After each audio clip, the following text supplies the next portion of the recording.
बातमी अत्यंत धक्कादायक। समृद्धी महामार्गावर रील बनवण्याच्या वेडापायी एका 1.5 वर्षाच्या चिमुकल्याला आपला जीव गमवावा लागलाय। मुंबईहून पुसदकडे जाणाऱ्या एका खासगी बसच्या चालकानं आणि वाहकानं चालत्या गाडीत मोबाईलवर रील बनवण्याचा स्टंट केला आणि याच नादात बुलढाण्यातील मेहकर टोल नाक्यावर बसचा भीषण अपघात झाला। अपघातात 25 प्रवासी जखमी झाले।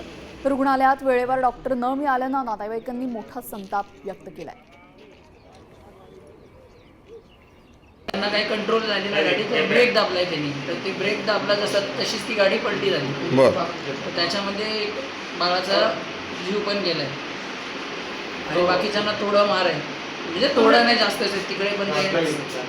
मुंबई साईडनं वरतून आली, ड्रायव्हर गाडी टर्न मारायच्या नादात गाडी पलटी झाली खाली।